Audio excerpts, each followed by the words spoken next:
fuck, alright? No one likes hearing fuck. Don't fucking ever say fuck on the fucking radio, alright? It's not professional. It's fucking unprofessional.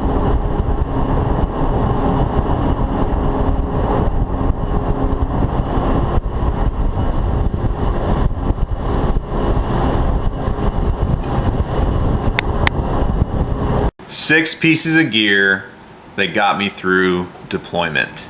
Let's get started. First, of course, is my Suunto Core All Black Military. Great watch, always have it.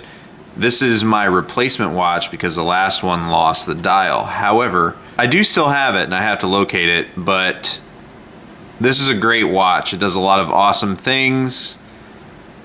It'll tell you your current elevation and, very important, compass bearings. But what I will say is it was thrown off by the ship's hull, even though it, well, we don't need to get into that. But I used this for call outs for my sectors of fire, which was important. So I had a quick reference to orient to the ship to call out bearings of surface contacts, which was great. Additionally, these are really high quality watches and they've come down in price from when I first bought my very first one that I have. And now this one is currently on my wrist. They have made some subtle changes, but overall it's the same watch. And even though the other watch I have took a beating and it's gonna go back to Suunto to get tuned up and sent back, so I have two of them. Even though it took a beating, the screen face is absolutely immaculate. So very important, always have a good timepiece. See if I can get it to, all right. Next, you gotta have a good flashlight. I had the G2X and it's the 600 lumens. It got me through deployment, that's great. It's somewhere in the house. However, the next underway we went on, I upgraded to this. Initially, I wasn't too excited about this flashlight because it has two settings, which it's not going to show me because the battery's almost dead, but it has a 5 lumen setting and 500 lumens. Now, what's cool about that is you can just tap it and do something administratively and not A, give your position away, or B, light the whole area up if it's dark.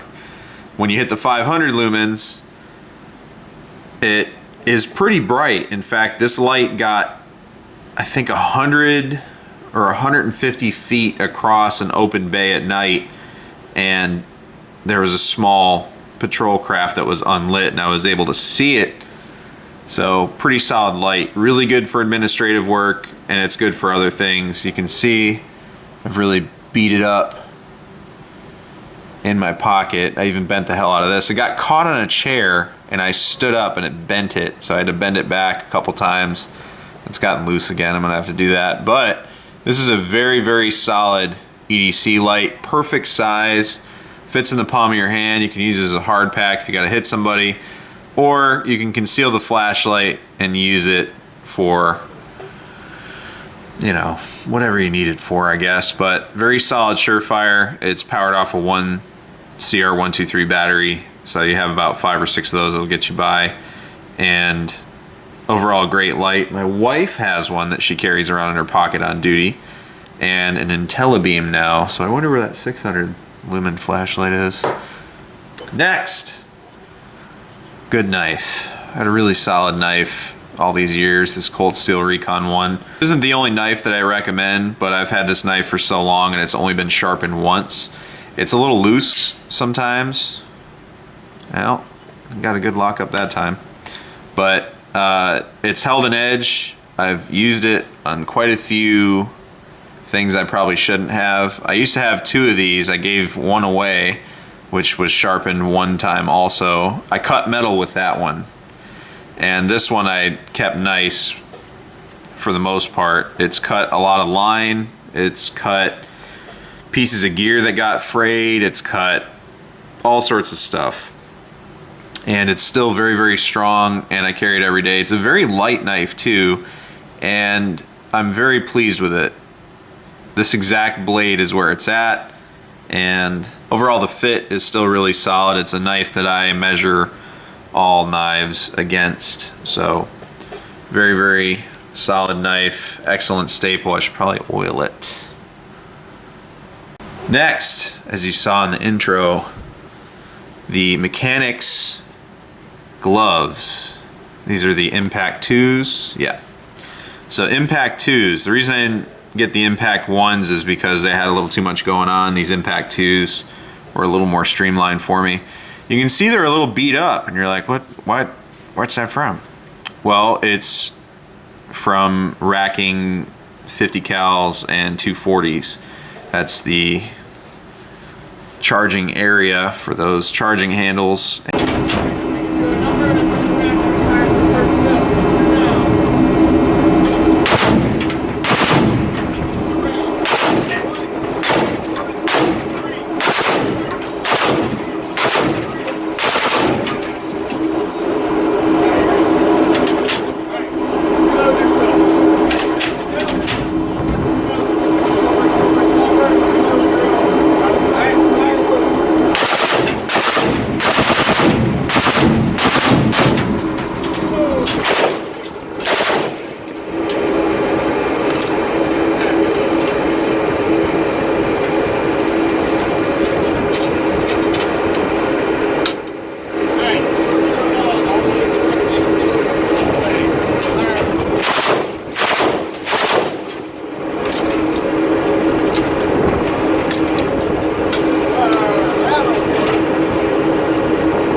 Fired those weapon systems a lot, so that's what got this that way.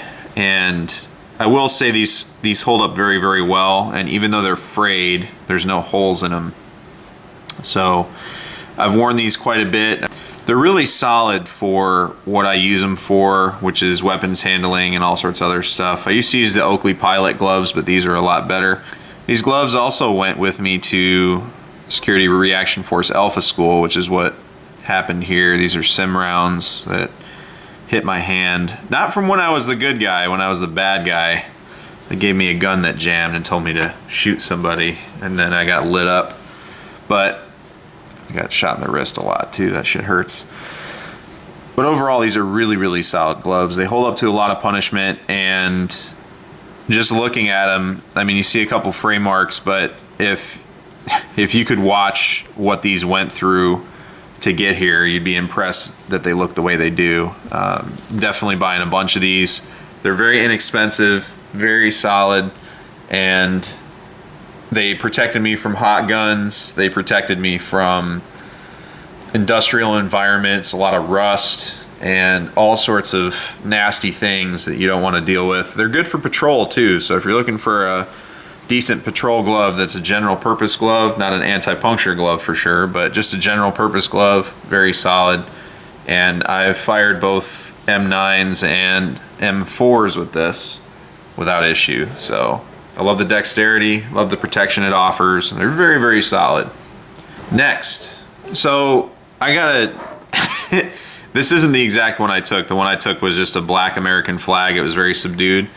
And I have to say, when I first bought these, I knew they weren't gonna last. They're really thin, but the AOR I was in, which is 5th and 6th Fleet, these were awesome because they protected us from the sandstorms and all the sea spray and rotor wash from the helicopters and all sorts of other stuff, but they weren't really terrible as far as retaining heat. So it was nice to have something that was thin, breathable, but still gave you the protection you needed for, you know, sea spray and all that other crap, mostly dust storms and all that stuff. They were very, very, very, very important. I brought 2 with me and I gave 1 away, and to the guy you saw in the beginning video. But it's always important to have some sort of face protection that's breathable, but will keep particles from getting into your face. I can't tell you how important that is. And if I had my helmet and my goggles here, I'd show you the dust that just gets stuck in them. And you can see in the bands the sand that got blown in there because of either rotor wash or, you know, stuff like that. Last was a Leatherman. Now this is a replacement, but this is the same one that I had on deployment. I actually gave it to a Jordanian soldier. So the Leatherman Wingman is a very, very nice multi-tool. The reason I like it is because it's sprung. Now I will tell you that mine got jacked up. I let someone borrow it and I have no idea what they did, and I am never gonna let that happen again. But this stopped being springy and this was floppy. So, and that's what I told the Jordanian soldier when I gave it to him, and he still wanted it. I also feel like this looks different than the set that I had, but I might be retarded, I don't know. But having a Leatherman is very important, and I know other channels have advocated having a multi-tool, and Garand Thumb specifically advocating having a Leatherman.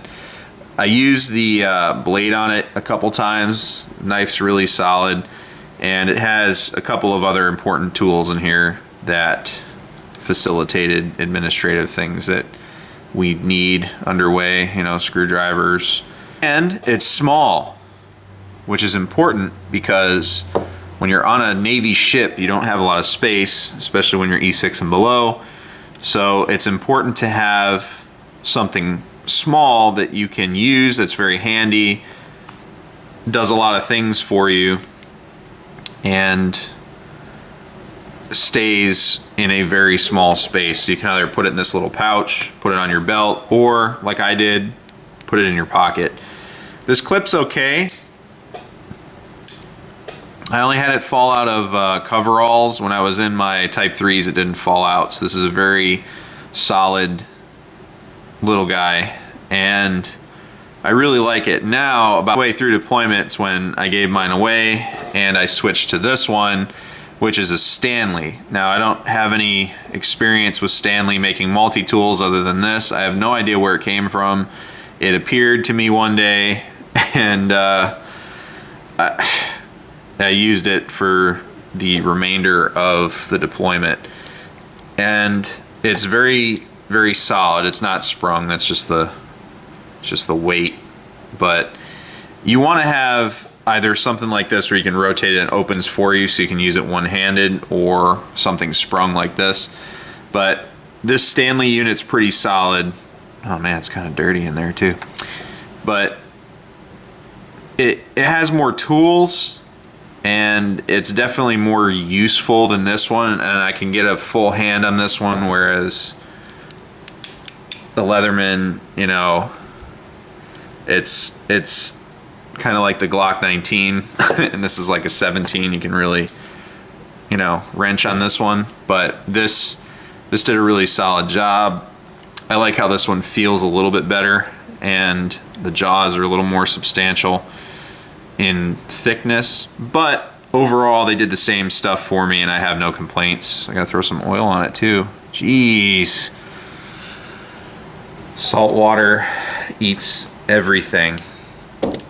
So if you're gonna be going somewhere and you don't really know what you're gonna run into, the things I would recommend having are some sort of face protection, and scale it based on what sort of environments you're gonna be running into. If it's a lot of dust and heat and just horrible things, try to go a little on the thinner side. And if it's cold, obviously go thicker.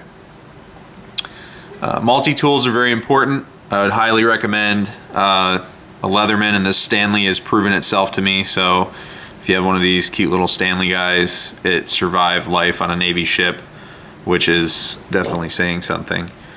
And make sure you got a good set of gloves. These gloves are very important.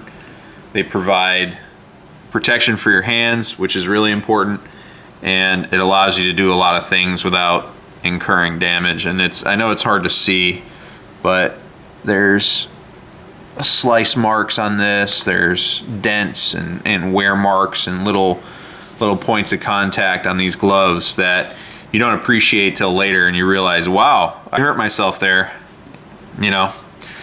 Really solid, thin, strong pocket knife. I'm not saying it has to be this cold steel. This is what I'd recommend. It's really light, really useful, has never failed me.